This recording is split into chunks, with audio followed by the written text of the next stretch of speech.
मेरे मित्रों, आज का जो कहानी है वह एक स्त्री के बारे में है। आज आप सबको स्त्री के गहरे रहस्यों के बारे में पता चलेगा, जिसे अगर आप सब जान लेते हैं तो आप सब स्त्री को समझ सकेंगे।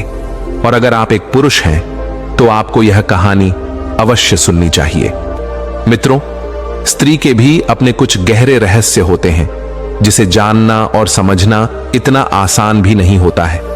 इसे एक कहानी के माध्यम से समझने का प्रयास करते हैं। दोस्तों, एक बार एक महात्मा और उनका एक शिष्य गांव में भिक्षा मांगने के लिए गए थे।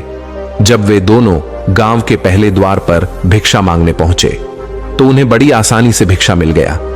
थोड़ी दूर वे दोनों और आगे बढ़े तो दूसरा घर आया तो उन्हें उस घर से भी भिक्षा मिल गया। वहां उन्हें एक स्त्री दिखाई पड़ी जो कि मिट्टी से लथपथ मैले गंदे कपड़े पहने हुए चिल्लाते हुए भागी जा रही थी। उसकी दशा सही नहीं दिखाई दे रही थी, या यह भी कह सकते हैं कि उसकी मानसिक दशा कुछ ठीक नहीं थी। उस स्त्री को पीछे से कुछ गांव के कुत्ते भी भौंक रहे थे और वह स्त्री चीखते चिल्लाते भागे जा रही थी। वह गिर जाती, फिर उठती, फिर भागती। उसका एक 3 साल का बच्चा भी था। वह भी उस स्त्री के पीछे पीछे भाग रहा था और मां मां करके चिल्ला करके रो रहा था। जब उस महात्मा के शिष्य ने उस स्त्री को देखा तो उसे बहुत दुख हुआ। गांव के लोग उस पर पत्थर मार मार कर उसे भगा रहे थे। सब लोग बोल रहे थे कि अरे, ये स्त्री कुलासिन है, ये कहां यहां आ गई है, इसे यहां से भगा दिया जाए, नहीं तो मेरा सारा घर और यह धरती भी अपवित्र हो जाएगी। लेकिन गांव के कुछ सज्जन लोग उसे खाने को दे देते थे। बाकी कुछ लोग तो उसे पागल और बेहया कुलक्षण स्त्री कह करके भगा देते थे। वह स्त्री अपना और अपने बच्चों का पेट भरने के लिए इस गांव से दूसरे गांव, दूसरे गांव से तीसरे गांव विचरण करती रहती थी। रात में मौका पा करके कुछ बेशर्म दुष्ट नरक के वासी लोग उसे अपनी काम वासना का शिकार भी बना लेते। जिसे जैसा लगा उसने उस स्त्री को वैसा ही लूटा। जब उस शिष्य ने अपने गुरु से पूछा कि गुरुवर, इस स्त्री की ऐसी दशा का जिम्मेदार कौन है? शिष्य ने कहा कि गुरुवर, आप तो अंतर्यामी हैं, कृपा करके बताइए कि इस स्त्री की ऐसी दशा किसने की है। शिष्य भी नया था, उसे भी देश दुनिया के बारे में बहुत कुछ ज्यादा जानकारी नहीं थी। गुरु ने कहा कि मेरे प्यारे शिष्य, चलो इस पेड़ की छांव में बैठ जाते हैं, फिर मैं सब कुछ तुम्हें विस्तार से बताता हूं। उन महात्मा और उस शिष्य को देखकर कि गांव के सारे लोग वहां पर आ गए। वे लोग भी गुरु से निवेदन करने लगे कि गुरुवर, कृपया करके कुछ ज्ञान की बातें हम लोगों को भी बताने का कष्ट करें और अपने ज्ञान से हम लोगों को मार्गदर्शन करें। महात्मा ने कहा कि आप सब ने तो उस स्त्री को देखा ही होगा। गांव के सभी लोग कहते हैं कि जी गुरुवर, हमने उस पागल स्त्री को देखा है। वह बहुत ही चरित्रहीन औरत है, उसे कोई शर्म नहीं है। गांव के सभी लोग तरह तरह की बातें उस स्त्री के बारे में कहने लगते हैं। वह महात्मा उन सभी की बातें बड़े ही ध्यान से सुनते हैं और फिर कहते हैं कि मैं तुम सबको स्त्री के गहरे रहस्यों के बारे में बताने वाले हैं, तो सब लोग बड़े ही ध्यान से सुनना। और जो पुरुष लोग यहां मौजूद हैं उन्हें तो यह सारी बातें जरूर सुननी चाहिए। महात्मा कहते हैं कि पहली बात तो यह है कि स्त्रियां कभी भी अपने मन की बातें जल्दी किसी गैर मर्द से नहीं कहती हैं। वह महात्मा कहते हैं कि यहां पर बैठे कुछ पुरुषों की शादी भी हो चुकी होगी और सब लोग अपना गृह जीवन भी जी रहे होंगे, लेकिन क्या कभी तुम सब अपनी पत्नी के पास जाकर के उसको जानने का प्रयास किए हो कि उसकी जरूरत क्या है या उसके अंदर की भावनाएं क्या कह रही हैं? वहां पर बैठे सभी पुरुष एक दूसरे की ओर देखने लगे। फिर महात्मा कहते हैं कि हम यह जानने का प्रयास ही नहीं करते कि एक स्त्री को चाहिए क्या। पुरुष कुछ अपने घर का नया काम करता है तो अपनी ही मर्जी का करता है। उसे लगता है कि वह जो कर रहा है वह सही है, उसमें वह स्त्रियों की बात को सुनने और समझने का प्रयास ही नहीं करता। ऐसे में जब कोई भी पुरुष अपनी पत्नी से बिना कुछ पूछे अपने मन की करता है तो पत्नी को लगता है कि एक तो मैं अपना घर परिवार छोड़ करके, अपने माता पिता को छोड़कर इसके पास रहने को आई हूं, और यह है कि मुझे मेरी बात ही नहीं सुनता, मुझे समझने का प्रयास ही नहीं करता। महात्मा आगे कहते हैं कि मित्रों, जरा विचार करना, क्या तुम अपने मां बाप को छोड़ करके किसी और के घर पर रह सकते हो? गांव वालों ने कहा कि नहीं गुरुवर, बिल्कुल भी नहीं। तो महात्मा आगे कहते हैं कि जो स्त्री शादी के बाद अपने घर परिवार को छोड़ करके, अपने माता पिता को छोड़कर के तुम्हारे घर पर रहने को आई है, और अगर तुम लोग उसके त्याग का मतलब ही नहीं समझोगे, तुम उसे अपनी वासनाओं की पूर्ति के लिए समझते रहोगे, तो फिर इसमें तुम्हारा विनाश तो तय है। अधिकतर लोग तो शादी सिर्फ इसलिए करते हैं ताकि उनकी वासनाओं की पूर्ति हो सके। महात्मा आगे कहते हैं कि दुनिया में ज्यादातर मर्द शादी इसलिए करते हैं ताकि उनकी वासनाओं की पूर्ति उस स्त्री से हो सके। यह दुनिया के सबसे बड़ी और कड़वी सच्चाई है मित्रों, क्योंकि उनके अंदर की वासना उस स्त्री से पूरी हो सकती है। अभी किसी पुरुष को यह पता चल जाए कि उसकी शादी जिस स्त्री से होने वाली है वह बाहर से तो स्त्री दिखाई पड़ रही है पर अंदर से नहीं, तो मुझे नहीं लगता कि कोई पुरुष उस स्त्री से शादी भी करेगा।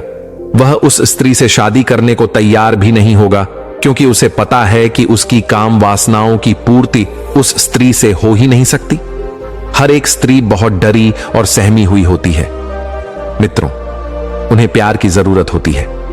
अगर तुम प्यार से उनके पास बैठोगे नहीं, उनकी बात को समझने का प्रयास ही नहीं करोगे, तो अपने मन की बात स्त्रियां तुमसे कैसे कहेंगी? पुरुष सोचता है कि औरत हमारी ही बात को सुने, पुरुष उसकी बात को सुनने के लिए कभी तैयार ही नहीं रहता। अब जरा आप सब सोचो कि ऐसे में उस स्त्री पर क्या बीतेगी। एक तो यह है कि वो अपना घर परिवार छोड़कर आपके घर रहने को आई है, और आप है कि उसकी बात को सुनने का प्रयास ही नहीं करते, उसे समझने का प्रयास ही नहीं करते, क्योंकि आपने तो उससे अपनी वासनाओं की पूर्ति के लिए शादी की है। अगर दुनिया का हर एक पुरुष अपनी पत्नी की बात को सुने, या हर कोई व्यक्ति किसी भी स्त्री के दिल की बात को ध्यान से सुने समझे, उसे अच्छे तरीके से जाने, तो स्त्रियों को भी अपनी बात कहने का मौका मिलेगा। फिर वह अपने अंदर की बात आपसे जरूर कहेंगी, और जब वह अपने अंदर की बात आपसे कहेंगे तो ही आप एक स्त्री की मन की बात को समझ सकते हैं। लोग कहते हैं कि स्त्रियों को समझ पाना बहुत ही मुश्किल है। कोई मुश्किल नहीं है, बस आप ध्यानपूर्वक बैठ जाइए, चुप रहकर करके उसकी बात को सुनने और समझने का प्रयास करिए। क्या होगा, ज्यादा से ज्यादा वह 10-15 मिनट या आधे घंटे आपसे वह बकवास कर लेगी, लेकिन इस बकवास में उस स्त्री के अंदर की दबी सारी बातें निकल आएंगी, उसका मन हल्का हो जाएगा। स्त्रियां हर एक मर्द को, हर एक पुरुष को अपनी बातें नहीं बताती हैं। वह जिसे अपना समझती है उसे ही अपनी बात कहने का प्रयास करती है। और अगर मैं आपसे पूछूं कि आपका अपना कौन है, तो आप सभी यह कहेंगे कि जो हमें समझता हो, जो हमारी बात को सुनता हो। तो एक इस स्त्री का अपना कौन लगेगा? जो मर्द उसकी बात को ध्यानपूर्वक सुनता हो, उसे अच्छे से समझता हो, उससे प्यार से बातें करता हो, तभी तो वह स्त्री आपसे अपनी मन की बातें बताएगी। तो अगर किसी स्त्री को समझना है तो उसके साथ कुछ पल शांतिपूर्वक बिताए, उसे अपनापन होने का एहसास दिलाए, साथ ही नरमी से पेश आइए। तब वे महात्मा कहते हैं कि अभी जो आप लोगों ने उस स्त्री को जाते हुए देखा, उसकी हालत खराब है, उसका जिम्मेदार कौन है? कहीं ना कहीं उसके परिवार वाले और यह समाज है। महात्मा ने कहा कि मित्रों, दूसरी बात जो हर एक पुरुष को एक स्त्री के बारे में जान लेनी चाहिए, वह यह है कि एक स्त्री को सबसे ज्यादा प्यार और एक सहारे की जरूरत होती है। अगर हम उन्हें प्यार और सहारा नहीं देंगे तो आपसे उतना ही दूरियां बनाती चली जाएंगी। इसलिए जो पुरुष जिसका स्वभाव बहुत ही ज्यादा गुस्से वाला है, बहुत ही ज्यादा आक्रामक है, उसकी स्त्रियां हमेशा उस पुरुष से डरती हैं, उसकी पत्नियां हमेशा डरी रहती हैं। वो कभी भी अपने मन की बात अपने पति से नहीं कर पाती। लेकिन अगर पुरुष ध्यान से, शांत मन से अपनी पत्नी की बात को एक बार ध्यान से सुन ले, तो आने वाले समय में उसकी सारी समस्याएं दूर हो जाएंगे। लेकिन पुरुष अपनी पत्नी की बात को तो सुनता ही नहीं। ऐसा क्या था कि शादी के पहले वह सारी बातें सुनने को तैयार था, और शादी के बाद वह उसकी एक भी बात को सुनने को तैयार नहीं। मित्रों, यह बहुत कड़वी सच्चाई है, और आप यह कह सकते हैं कि शादी के पहले उसकी उत्सुकता उसके भौतिक शरीर से ज्यादा थी। वह उसकी आत्मा से नहीं जुड़ा था, वह तो उसके भौतिक शरीर से जुड़ा था। लेकिन शादी के बाद अब उसकी उत्सुकता उस स्त्री के प्रति घट गई है, क्योंकि उसने उस स्त्री के भौतिक शरीर को जान लिया, लेकिन उसने उसकी आत्मा को नहीं जाना। फिर वह पुरुष उस स्त्री से धीरे धीरे दूर होने लगता है। फिर पुरुष अकेला रहना ज्यादा अच्छा पसंद करता है। घर में तो रहेगा वह साथ में, लेकिन उसका मन अंदर ही अंदर कचोड़ता रहेगा। और फिर धीरे धीरे वह पुरुष स्वभाव से बहुत ही चिड़चिड़ा होता चला जाएगा, आक्रामक होता चला जाएगा। फिर उसकी पत्नी उससे अगर कुछ कहेगी तो वह और ज्यादा आक्रामक हो जाएगा। वह उसकी एक भी बात को सुनने के लिए कभी नहीं तैयार होगा। और जो पुरुष अपनी पत्नी की बात को नहीं सुनता है, तो फिर वह स्त्रियां उस पुरुष से भी दूर होती चली जाती है। शरीर से तो वह उसके पास में रहेंगी, लेकिन मन से वह उससे बहुत ही ज्यादा दूर होती जाएंगी। और फिर जो उन्हें प्यार और सहारा दे देगा वह उसकी तरफ चली जाती है। तो फिर यह समाज कहने लगता है कि स्त्रियां कुलाछीन होती जा रही हैं। मित्रों, उसके ऐसा होने में किसका हाथ है? उस पुरुष का हाथ है, उस समाज का हाथ है। जब हम उसकी बात को सुनेंगे ही नहीं तो वह अपनी बात किससे कहेगी? लेकिन वहीं पर जो उसकी बात को सुनेगा तो वह उसकी तरफ आकर्षित हो जाएंगी। इसमें भी हम पुरुष स्त्रियों को ही दोष देते हैं। और आज के समय में स्त्रियों के बिगड़ने की दशा भी यही है कि उन्हें कोई समझ ही नहीं रहा है। इसलिए मित्रों, स्त्रियों का स्वभाव भी अब बदलता जा रहा है। इसलिए उनका भी स्वभाव अब आक्रामक होता चला जा रहा है। तीसरी बात जिसकी वजह से कोई स्त्री शांति से जी ही नहीं पाती, वह यह है कि हम उन्हें पिंजड़े में कैद करके रखते हैं।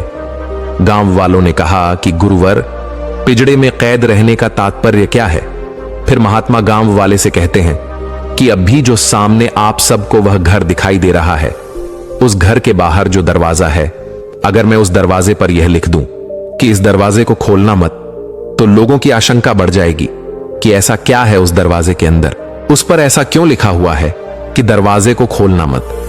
आप ना चाहते हुए भी अपनी नजरें उस दरवाजे पर से नहीं हटा पाएंगे और आपकी उत्सुकता अधिक बढ़ जाएगी कि ऐसा क्या है उस दरवाजे के अंदर जिस पर लिखा है कि इस दरवाजे को खोलना मत। फिर हर कोई उस दरवाजे को खोलना चाहेगा। मित्रों, ठीक उसी प्रकार अगर हम किसी स्त्री को नजरबंद रखेंगे, उसे अपने घर में ही रखते हैं, उसे बाहर जाने की अनुमति नहीं देंगे, या कोई जवान युवती ही क्यों ना हो, अगर हम उसे उतनी आजादी नहीं देंगे तो वह उस घर से उतना ही भागने का प्रयास करेगी, क्योंकि उसकी उत्सुकता बढ़ जाएगी कि बाहरी समाज में क्या चल रहा है। वो आपके घर में तो रहेंगी, लेकिन उसका मन हमेशा बाहर भागता रहेगा। उसकी उत्सुकता बाहर की दुनिया की तरफ ज्यादा ही रहेंगी। कहते हैं कि जिस घर में स्त्रियों को आजादी नहीं मिलती है, उनको सिर्फ घर में ही रखा जाता है, बाहर जाने से मना किया जाता है। फिर उस घर की स्त्रियां या उस घर की जवान युवतियों उतना ही घर से बाहर भागने का प्रयास करती हैं जितना ज्यादा आप उन स्त्रियों को कैद करके रखेंगे। उनकी उत्सुकता बाहरी समाज के प्रति बढ़ती चली जाएगी। अर्थात वह अपने शरीर से तो अपने घर में रहेंगी, लेकिन उनका मन हमेशा बाहर विचरण करता रहेगा। और जब भी उन्हें मौका मिलेगा तो वह घर से बाहर जरूर भागेंगी। फिर आप सब यह मत कहना कि मेरी बेटी या फिर मेरी बहू घर से भाग गई, इसमें उसका कोई कसूर नहीं है। कसूर तो आपका है, कसूर इस समाज का है, जिन्होंने स्त्रियों को हमेशा कैद करके रखा है, उन्हें एक बंधन में बांध करके रखा है। इसलिए मित्रों, स्त्रियों को अगर समझना है, स्त्रियों को जानना है, तो उन्हें आजादी देना शुरू करो। महात्मा ने कहा कि मित्रों, चौथी बात जो हर एक पुरुष को एक स्त्री के बारे में जरूर जानना चाहिए, वह यह है कि उसके कपड़ों के बारे में महात्मा ने कहा कि कुछ लोग स्त्रियों के कपड़ों पर बहुत ज्यादा तर्क वितर्क करते रहते हैं। कुछ लोग सोचते हैं कि स्त्रियों को पूरा वस्त्र पहनना चाहिए, उन्हें अपने शरीर को ढकना चाहिए। तो महात्मा ने कहा कि जो पुरुष या जो भी लोग यह सभी बातें करते हैं, इसका मतलब यह है कि उनके अंदर की काम वासना उतना ही ज्यादा बढ़ गई है। उन्हें डर है कि अगर स्त्री का बदन थोड़ा सा दिख गया तो उनके अंदर बैठा काम वासना के रूप में वह शैतान जाग जाएगा, और जब उनकी काम वासना जागेगी तो फिर वह कोई गलत कदम भी उठा सकते हैं। याद रखना मित्रों, ये जितने भी लोग होते हैं जो स्त्रियों के कपड़े पर या उनकी आजादी पर कुछ ज्यादा ही बोलते रहते हैं, इसका मतलब यह है कि उनके अंदर की काम वासना रूपी डर अभी भी दूर नहीं हुआ है। अभी भी वे लोग काम वासना पर विजय नहीं पाए हैं। लोग चिल्लाते हैं कि अरे स्त्री बिना ठीक से कपड़े पहने हुए मंदिर कैसे आ गई, हमारे भगवान तो नाराज हो जाएंगे। भगवान नहीं नाराज होंगे। मित्रों, कहते हैं कि भगवान हम सभी का पिता है, और हम सब भगवान के बेटे हैं, तो एक पिता अपने बेटे और अपनी बेटी को अपने गोद में लेकर के खिलाता है। भगवान के लिए स्त्री और पुरुष सब एक समान है। परमात्मा की नजरों में पुरुष और स्त्री लिंग में कोई भेद नहीं होता है। यह परमात्मा ने या भगवान ने ही शरीर का निर्माण किया है और शरीर का कोई भी अंग खराब नहीं होता है। सभी अंग का अपनी अपनी जगह पर अपना अपना एक अलग उपयोग है। हाथ का काम, नाक का काम, मस्तिष्क काम, सबका अपना अलग अलग काम होता है। हमारे शरीर के जितने भी अंग हैं उनका अपनी अपनी जगह पर एक अलग अलग उपयोग है। पुरुष और स्त्री की जननेंद्रिय का भी अपना एक अलग उपयोग है। ऐसा नहीं है कि जननेंद्रिय होना कोई गुनाह है। अगर हमारे शरीर में जननेंद्रियों का होना गुनाह है तो जननेंद्रिय इतनी ही खराब चीज होती तो यह प्रकृति, यह परमात्मा, यह भगवान उसे बनाता ही नहीं। कहने का मतलब यह है कि जो व्यक्ति जितना ज्यादा स्त्रियों के कपड़ों पर, उन सब पर ज्यादा बातें करता है, उसके अंदर की काम वासना अभी भी जागृत है। जो व्यक्ति काम वासना पर विजय पा लेता है उसको स्त्रियों के कपड़ों से, उसके जननेंद्रिय से कोई मतलब नहीं रहता है। यहां तक कि अगर नग्न स्त्री भी ऐसे पुरुष के सामने खड़ी दिखाई पड़ जाए तो भी उस पुरुष को कुछ भी नहीं होगा। उसका आकर्षण उस स्त्री के प्रति नाम मात्र का भी नहीं रहेगा, क्योंकि उसने तो अपनी काम वासना पर विजय पा ली है। उसने तो उस स्त्री के गहरे रहस्यों को जान लिया है, अर्थात उसने उस स्त्री को पूरी तरह से समझ लिया है। फिर उसे स्त्रियों के जननेंद्रियों से क्या लेना देना। फिर वह स्त्री उस पुरुष के सामने किसी भी रूप में आए, चाहे कपड़े पहनकर आए या फिर नग्न अवस्था में, उसके लिए तो सब एक समान है, क्योंकि वह काम वासन पर विजय पा लेने वाला पुरुष है। लेकिन यह समाज, इस समाज के कुछ प्रपंचित लोग उस जनेंद्रियों को इतना घृणित बना दिए हैं कि लोग हर पल घृणा में ही जीते रहते हैं। वे सब अपनी जनेंद्रियों को बेकार समझने लगते हैं और यही वजह रहती है कि जल्दी कोई पुरुष अपनी काम वासना पर कभी विजय ही नहीं पा सकता। जो व्यक्ति अपनी काम वासना पर विजय पाता है उसे स्त्री के सारे अंग एक समान दिखाई पड़ते हैं। जैसे उसके हाथ है वैसे ही उसकी जननेंद्रियां हैं। स्त्री को देखने से उसके अंदर की काम वासना जागृत नहीं होगी, लेकिन कुछ लोगों को एक डर हमेशा सताता रहता है कि अगर स्त्री आधे अधूरे कपड़े में मंदिर आ गई या उनके सामने दिखाई पड़ गई तो उनके अंदर की काम वासना जाग जाएगी, और जब काम वासना जाग जाएगी तो उनसे कुछ गड़बड़ हो सकता है। उन्हें डर सताने लगता है कि मंदिर में अगर काम वासना जागी तो भगवान नाराज हो जाएंगे। एक बात याद रखना मित्रों, भगवान यानी परमात्मा का वास सिर्फ मंदिर में ही नहीं होता। परमात्मा तो हर जगह है, भगवान तो हर जगह विद्यमान है। फिर चाहे आपकी काम वासना मंदिर में जागे या फिर बाहर, भगवान मंदिरों में ही नहीं बैठे रहते हैं। उनके लिए तो सारा संसार अपना है। और जो पुरुष स्त्रियों से जितना ज्यादा दूर भागता है उसका मतलब यह है कि उसके अंदर की काम वासना उतनी ही ज्यादा उसे परेशान कर रही है। और जाहिर सी बात है कि मित्रों, जो चीज जिसे ज्यादा परेशान करती है वह उस चीज से भागता ही है। इसलिए मंदिर में रहने वाले लोगों को यह डर हमेशा सताता रहता है कि अगर स्त्रियां आधे अधूरे कपड़े में मंदिर आ गई तो फिर उनके अंदर की काम वासना बड़ी ही तेजी से जग जाएगी। अर्थात वे लोग अभी काम वासना पर विजय नहीं पाए हैं, वे तो बस काम वासना पर विजय पाने का ढोंग दिखाते हैं। वह तो बस काम वासना से भाग रहे हैं।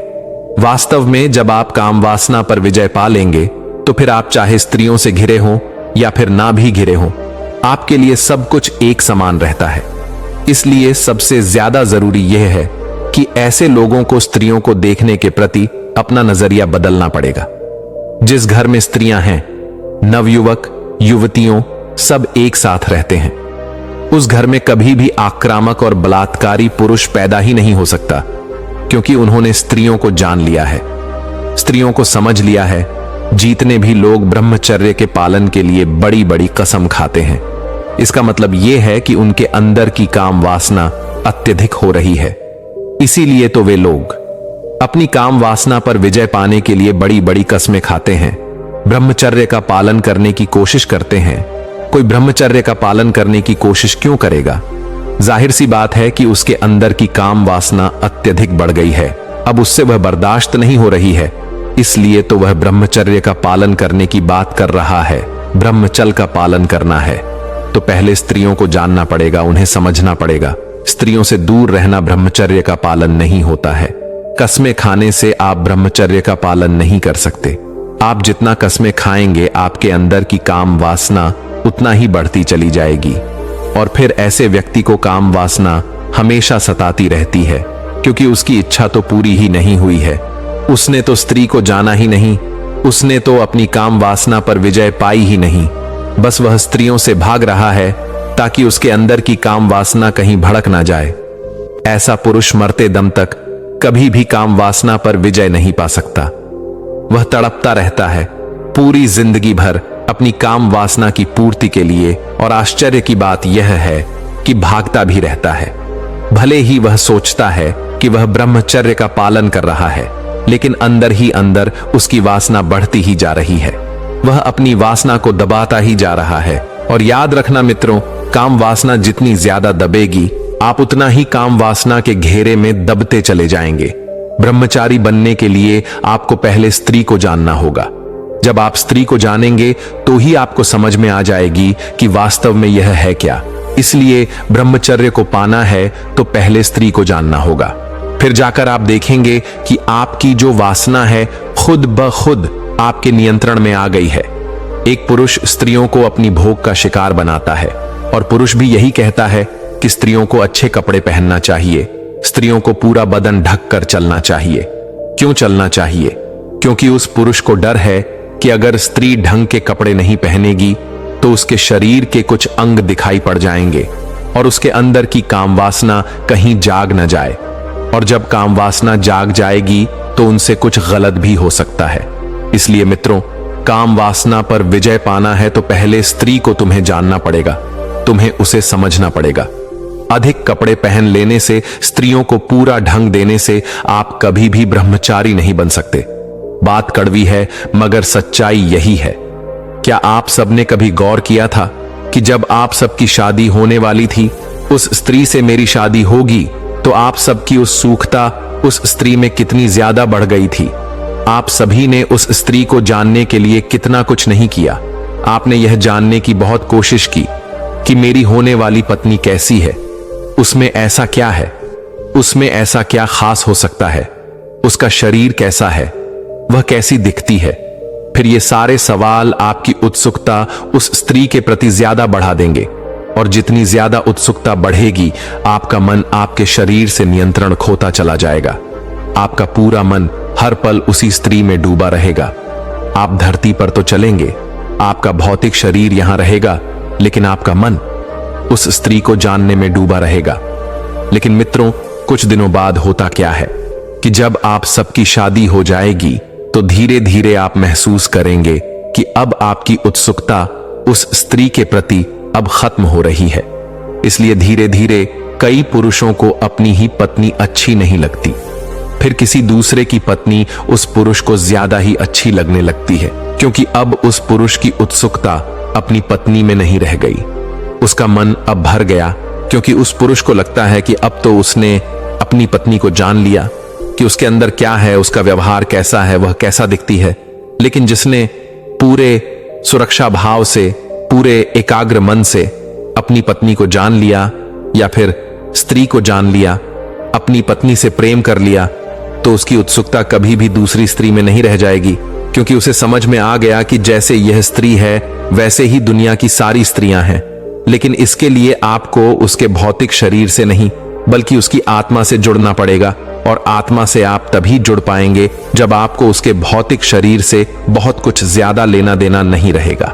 महात्मा कहते हैं कि मित्रों, पांचवी बात मित्रों जो एक स्त्री के बारे में आप सबको समझ लेनी चाहिए वह यह है कि कुछ स्त्रियां अपने मासिक धर्म को बहुत ही ज्यादा घृणित समझती हैं, और इसका जिम्मेदार कोई और नहीं बल्कि यह हमारा समाज ही है, जिसकी वजह से कई स्त्रियां पूजा पाठ में अगर उनके मासिक धर्म आ रहे हैं तो वह उसे बहुत ही ज्यादा गुनाह और घृणित समझने लगती हैं।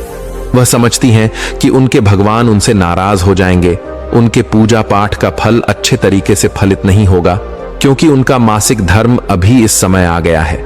जो स्त्री अपने मासिक धर्म को जितना ज्यादा घृणा समझेगी उसके अंदर बीमारियां उतने ही ज्यादा पैदा होने वाली हैं, और इसका जिम्मेदार कहीं ना कहीं यह पुरुष ही है, यह समाज ही है।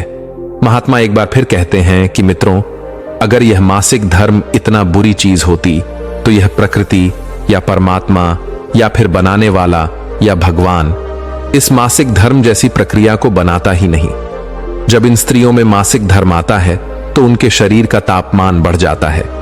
ऐसे में मंदिर में बैठे पुजारी को यह डर सताने लगता है कि अगर ऐसी स्त्री उनके पास आ गई तो उसके प्रभाव से उसके अंदर की काम वासना जाग जाएगी। इसलिए मित्रों, कई जगह पर स्त्रियों को मंदिर में जाने से रोका जाता है, क्योंकि मंदिर में बैठे पुजारी को यह डर है कि उसकी वासना कहीं जाग न जाए। अगर पुरुष अपनी पत्नी को इस बारे में नहीं समझाएगा कि जैसे शरीर की सारी प्रक्रियाएं होती हैं वैसे ही यह भी होती है। अगर आपका मासिक धर्म आ रहा है फिर भी अगर स्त्री पूजा कर रही है तो इसमें कोई भी गुनाह की बात नहीं है, क्योंकि अगर ये इतनी खराब चीज होती तो यह प्रकृति से कभी बनाती ही नहीं। इस बात को जो स्त्री जितनी ज्यादा घृणित समझती है, आने वाले समय में उसके साथ बहुत ही ज्यादा बीमारियां पैदा होती हैं। चिकित्सक तो उसकी बीमारियों को सही करेगा, लेकिन अगर उस स्त्री के मन की दशा को सही कर दिया जाए तो मन आने वाली बीमारियां कम हो सकती हैं। इसलिए मित्रों, आप सब अपने घर की बहू को, अपनी बेटियों को समझाइए कि मासिक धर्म आना कोई बुरी बात नहीं है। अगर मासिक धर्म आ रहा है तो भी आप पूजा पाठ कर सकती हैं, आप ध्यान में जा सकती हैं, इसमें कोई भी बुरी बात नहीं है। सदियों से चली आ रही परंपरा को इसे समझना होगा, उसे तोड़ना होगा और उससे बाहर निकलना होगा। महात्मा कहते हैं कि छठी बात जो हर एक पुरुष को एक स्त्री के बारे में जान लेनी चाहिए वह यह है कि उन्हें भी आजादी और प्यार की जरूरत होती है। आप अपने घर की स्त्रियों को भी आजादी दीजिए, उन्हें भी सम्मान का दर्जा दीजिए, उन्हें भी प्यार दीजिए। फिर देखना उनकी उत्सुकता उस बाहरी समाज के प्रति नहीं रहेंगी, क्योंकि उन्होंने जान लिया कि बाहरी समाज में क्या है, तो फिर उनकी उत्सुकता खत्म हो जाएगी और फिर वे अपने घर की तरफ ज्यादा ही आकर्षित रहेंगी। लेकिन उन्होंने बाहरी समाज को जाना ही नहीं तो उनकी उत्सुकता बार बार उस बाहरी दुनिया के प्रति भागती रहेंगी और उनका मन अपने घर में कभी भी नहीं लगेगा, क्योंकि उन्होंने अपने घर के मर्दों को तो जान लिया लेकिन बाहरी दुनिया के मर्दों को नहीं जाना, यानी बाहरी दुनिया के लोगों को नहीं जाना। और जब तक नहीं जाना तब तक उनका मन भागता रहेगा, और जब तक वे लोग जान नहीं लेंगी तब तक उनका मन भागता रहेगा। इसलिए उन्हें भी आजादी दीजिए, उन्हें भी प्यार दीजिए, ताकि वह भी अपनी जिंदगी को आजादी से जी सकें। महात्मा कहते हैं कि मित्रों, सातवीं बात जो हर एक पुरुष को एक स्त्री के बारे में जाननी चाहिए। एक स्त्री को उस समय सबसे ज्यादा सहारे की जरूरत होती है जब वो शादी करके अपने माता पिता को छोड़ करके अपने घर पर आती है, क्योंकि वह अपने माता पिता को छोड़कर आपके घर आई है। और अगर आप अपने उस घर में अपनी उस स्त्री का, अपनी उस पत्नी का सम्मान नहीं करेंगे, उसकी बात को समझेंगे नहीं, तो उसे उस घर के लोगों को स्वीकार करना बहुत ही मुश्किल होता जाएगा। लेकिन समाज तो यह देखने में भूल जाता है कि वह दहेज में क्या लाई है। उसने तो उसके व्यक्तित्व के बारे में, उसके अंदर क्या बीत रही है, उसके बारे में जानने का प्रयास ही नहीं करता। दुनिया तो इस बारे में बात करती है कि वह दहेज में क्या चीज लाई है। महात्मा कहते हैं कि यह जो स्त्री अभी पागल हुई घूम रही है, इसको बर्बाद करने में कहीं ना कहीं यह समाज बहुत ही ज्यादा जिम्मेदार है। अगर इसके घर वाले इसके बात को समझते, यह समाज इसे अपना लेता, तो इसकी आज ऐसी दशा नहीं हुई होती। महात्मा कहते हैं कि मित्रों, आज हमने जो 7 बातें कही हैं वे बहुत ही कड़वे और सच बातें हैं। इसे जल्दी कोई स्वीकार नहीं करता। जिसने स्त्री को जान लिया उसने अपनी काम वासना पर विजय पा ली। तो अगर आपको अपनी काम वासना पर विजय पानी है तो पहले स्त्री को समझना पड़ेगा। तो मेरी ये 7 बातें अगर तुम सब याद रखते हो तो अपनी जिंदगी में तुम सब हमेशा बहुत ही खुश और शांति कांड करोगे। इतना कहकर महात्मा शांत हो जाते हैं। फिर वे गांव वाले खड़े होते हैं और महात्मा से उस स्त्री के प्रति किए गए गुनाह के लिए बहुत ही क्षमा मांगते हैं। गांव वाले कहते हैं कि महात्मा, हमें क्षमा कीजिएगा, मैंने स्त्रियों को समझने में बहुत बड़ी गलती की है और अब मैं यह नहीं चाहता कि वह स्त्री पागल बनी घूमती रहे।